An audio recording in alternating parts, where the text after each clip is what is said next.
फरवरी 24, 1978 Joseph सॉन्स अकेले plum national forest के पहाड़ी रोड पर अपना वोल्क्सवैगन चला रहे थे। उस रोड पे काफी बर्फ जमा हुआ था। तकरीबन शाम के 5:30 बजे अंधेरे के कारण उनकी गाड़ी बर्फ में जाकर के फंस गई। उनके आसपास दूर दूर तक कोई नहीं था। इसी वजह से वो खुद गाड़ी से बाहर निकलकर गाड़ी को पुश करने की कोशिश करने लगे और उसी कोशिश के दौरान उनके सीने में बहुत तेज दर्द हुआ, हार्ट अटैक जैसा। जिसके बाद वो किसी तरह से वापस जाके गाड़ी की सीट पर बैठ गए और तब थोड़ी देर के बाद अंधेरे में दूर से 2 गाड़ियों का हेडलाइट दिखाई दिया।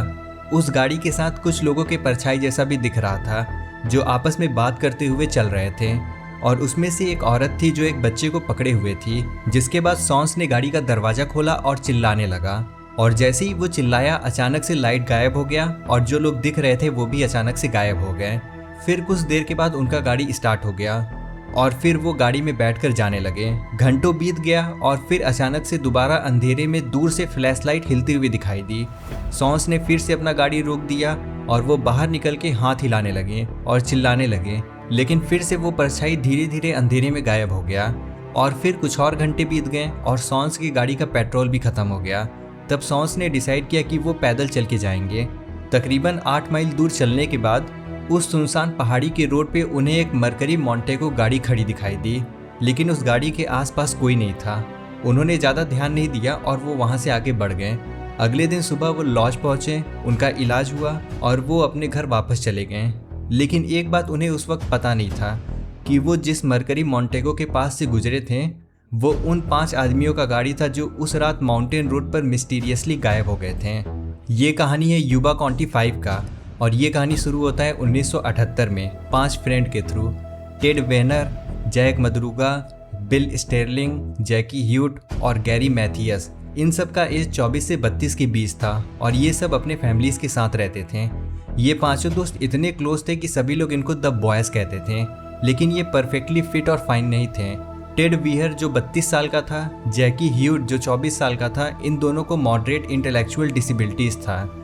जैक मदरूगा जो 30 साल का था, इसके अलावा विलियम जो 29 साल का था। ये दोनों स्लो लर्नर थे क्योंकि इन दोनों को चीज़ें थोड़ी देर के बाद समझ में आती थी। और इसके अलावा ग्रुप का लास्ट मेंबर गैरी मैथियस को मेंटल इलनेस था जिसे पैरानॉइड सिजोफ्रेनिया बोलते हैं, जो बहुत ही अनस्टेबल और डेंजरस होता है। इसी वजह से उसका रेगुलरली मेडिसिन चलता था और अगर वो मेडिसिन मिस कर देता था तब उसे अजीब आवाज़ें सुनाई देती थी और चीज़ें दिखाई देती थी जो रियल में होता ही नहीं था।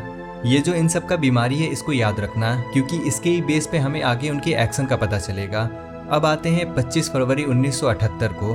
ये जो द बॉयज ग्रुप है इनका एक स्पेशल ओलंपिक बास्केटबॉल टूर्नामेंट था सैक्रामेंटो में, लेकिन मैच के एक दिन पहले यानी कि 24 तारीख को एक बास्केटबॉल मैच था डिवीजन सेकेंड मैन का जो दूसरे काउंटी में हो रहा था। द बॉयज के लिए ये मैच मिस करना पॉसिबल नहीं था। वो इस गेम के लिए बहुत एक्साइटेड थे और वो सब अपने फैमिलीज को कन्विंस कर लिए थे ताकि वो वहाँ पे जा सकें। जिसके बाद शाम को लगभग 6:30 बजे ये पांचों मदरूगा की मरकरी मोंटेगो में बैठ गए। मदरूगा ड्राइवर सीट पर था और वो हाईवे 99 पर गाड़ी चलाकर युबा काउंटी से लगभग 50 माइल नॉर्थ चीको की तरफ निकल गया। उसकी ड्राइविंग बिल्कुल नॉर्मल थी, कोई प्रॉब्लम नहीं था। सब लोग सिंपल कपड़े में थे, लाइट शर्ट, जैकेट, क्योंकि उन्हें बस मैच देखना था और फिर वापस घर आ जाना था। चीको पहुंचने के बाद वो क्राउड के साथ मिक्स हो गए और स्पोर्ट कॉम्प्लेक्स के अंदर जाकर के बैठ गए। लगभग 2 घंटे तक वो सिर्फ गेम को एंजॉय करते रहे, जिसके बाद गेम रात के तकरीबन 10 बजे खत्म हुआ। उसके बाद वो कार की तरफ चले गए। उनका मूड एकदम पॉजिटिव था, सब कुछ प्लान के अकॉर्डिंग चल रहा था और उनका नेक्स्ट स्टेप सिंपल था, घर वापस जाना। लगभग 10 PM पर कैंपस से निकलने के बाद इन पांचों ने डिसाइड किया कि घर जाने से पहले कुछ स्नैक्स ले लिया जाए। जिसके बाद जैक मदरूगा ने गाड़ी सिर्फ कुछ ही डिस्टेंस पर रोक दिया, बेर मार्केट के पार्किंग लॉट में। स्टोर के अंदर सब कुछ नॉर्मल लग रहा था, वो बस स्नैक्स ले रहे थे। वहाँ सिर्फ एक ही क्लर्क थी जो स्टोर बंद करने वाली थी। उसके बाद वो सब स्नैक्स लेकर स्टोर से बाहर आए और अपने गाड़ी के अंदर बैठ गए। अब उनका प्लान सिंपल था, घर वापस जाना। इसके लिए जैक मदरूगा को बस एक स्ट्रेट रोड पर साउथ डायरेक्शन में ड्राइव करना था, लेकिन गाड़ी साउथ में नहीं गया। उसके बदले गाड़ी ने अजीब टर्न लिया और धीरे धीरे वो एक अलग रोड पर चढ़ गए, ऑरविल क्विंसी हाईवे। ये रोड नॉर्मल हाईवे जैसा नहीं था, ये एक माउंटेन रोड था, डार्क, विंडी और डेंजरस, जो उन्हें सियरा नेवाडा के जंगल की तरफ ले जा रहा था। जैसे ही वो इस रोड पर आए, एनवायरनमेंट तुरंत चेंज हो गया। लाइट खत्म हो गया, रोड काफ़ी रफ हो गया और टेम्परेचर ठंडा होने लगा। जैसे जैसे वो आगे बढ़ते गए सिचुएशन और भी ज़्यादा खराब होता गया।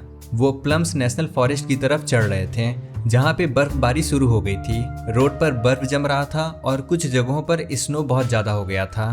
फिर अगले दिन यानी कि 25 तारीख की सुबह एक यूनाइटेड स्टेट फॉरेस्ट सर्विस के रेंजर को ये मरकरी मोंटेगो दिखा, यानी कि डिसअपीयरेंस के अगले दिन ही। लेकिन उस टाइम उसे कुछ अनयूजुअल नहीं लगा क्योंकि प्लम्स नेशनल फॉरेस्ट में लोग अक्सर अपनी गाड़ियां पार्क करके अंदर चले जाते हैं। लेकिन कुछ दिन के बाद जब उसने मिसिंग पर्सन का बुलेटिन देखा जिसमें यूबा काउंटी के 5 आदमियों और उनकी कार का डिटेल था, तब उसे तुरंत रियलाइज हुआ कि उसने जो गाड़ी देखी थी वो बहुत ही इंपॉर्टेंट क्लू हो सकता है। जिसके बाद 28 फरवरी को उसने पुलिस को वहां तक ले जाकर एग्जैक्ट लोकेशन दिखाया।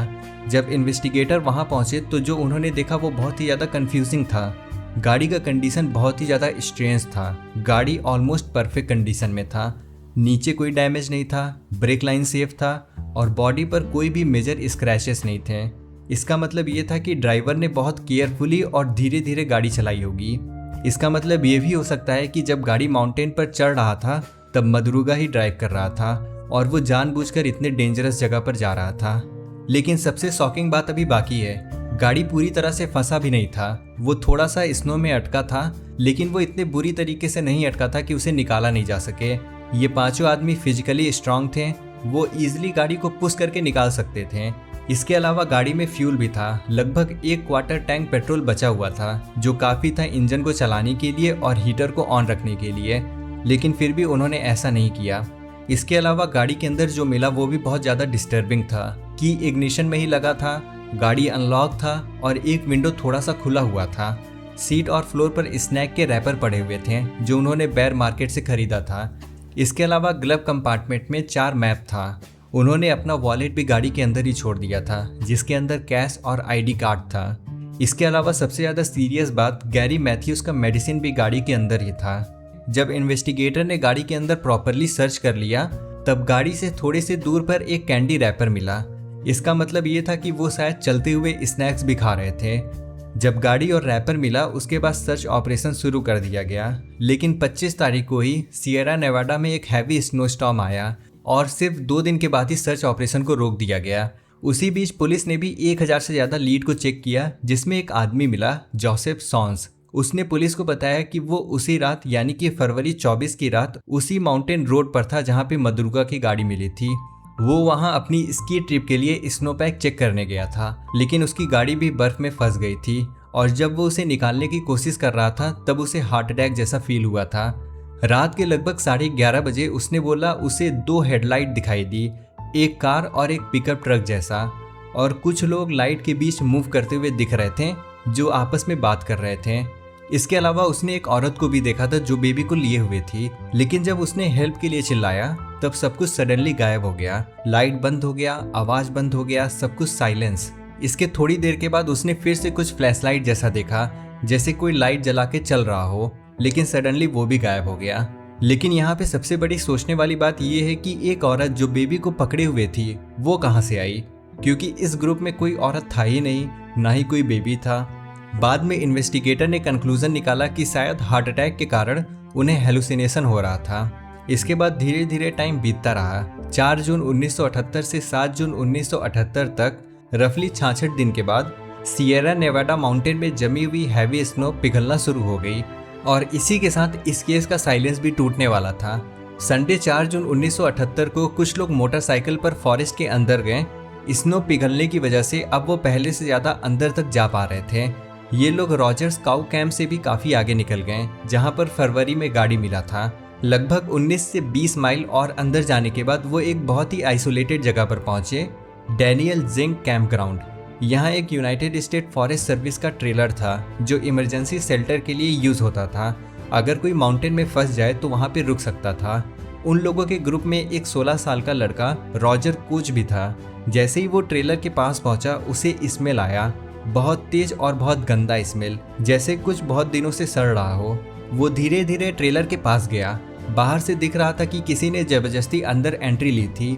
बाद में जब इन्वेस्टिगेटर फाइनली ट्रेलर के अंदर गए तो उनके सामने जो सीन था वो बहुत ही ज़्यादा डिस्टर्बिंग था। इन्वेस्टिगेटर का ध्यान सबसे पहले एक बेड पर गया। उस बेड पर एक बॉडी रखी थी, लेकिन नॉर्मल तरीके से नहीं, बॉडी को बहुत टाइटली रैप किया गया था। उसके ऊपर एक नहीं बल्कि 8 अलग अलग बेडशीट की लेयर थी जो हेड से लेकर के पैर तक केयरफुली लपेटी गई थी। जब इन्वेस्टिगेटर ने धीरे धीरे वो सीट हटाया तो अंदर टेड वेयर की बॉडी मिली। टेड जो पहले स्ट्रांग और हैवी बिल्ड का आदमी था, अब बिल्कुल पहचान में ही नहीं आ रहा था। उसका बॉडी बहुत ज़्यादा पतला हो चुका था। सबसे शॉकिंग बात यह था कि टेड तुरंत नहीं मरा था, वो लगभग 8 से 13 हफ्तों तक जिंदा था, मतलब कि 2 से 3 महीनों तक। इसके अलावा ट्रेलर के अंदर गैरी मैथियस का टेनिस शू भी पड़ा मिला था। इसका मतलब गैरी ट्रेलर तक जरूर आया था, लेकिन उसके बाद कहाँ गया, क्यों गया, ये आज तक किसी को नहीं पता है। इसके अलावा ट्रेलर के अंदर एक टेबल पर कुछ चीज़ें नीटली रखी हुई थी। एक रिंग था जिस पर टेड लिखा था, एक गोल्ड नेकलेस था, एक वॉलेट जिसमें पैसा था और एक गोल्ड वॉच था। ये वॉच इन 5 में से किसी का नहीं था। लेकिन यहाँ पे एक और सबसे शॉकिंग बात है, टेड भूख की वजह से मरा था, लेकिन उसके आसपास 80 से ज़्यादा कैंड आइटम था। इन सब चीज़ों के होने के बाद भी ऑलमोस्ट कुछ यूज़ नहीं हुआ। 80 से ज़्यादा कैन आइटम में से सिर्फ 12 कैन ओपन हुए थे। इस ट्रेलर के अंदर डिस्कवरी के बाद पुलिस ने फिर से सर्च स्टार्ट किया। अब फोकस इस ट्रेलर के आसपास के एरिया पर था। 6 जून 1978 को 2 दिन के बाद जैक और बिल का रिमेन मिला। उनकी बॉडी काफ़ी हद तक एनिमल की वजह से डिस्ट्रॉय हो चुकी थी और वो एक रिमोट रोड के दोनों साइड पर मिले थे। अगले दिन जैकी ह्यूट के फादर ने खुद अपने बेटे का रिमेन ढूंढ लिया। उसका बॉडी पूरा नहीं मिला, सिर्फ स्कल और कुछ कपड़े मिले। ये सब एक घने झाड़ियों के नीचे था। जैकी ट्रेलर से 1 माइल से भी कम दूरी पर मिला।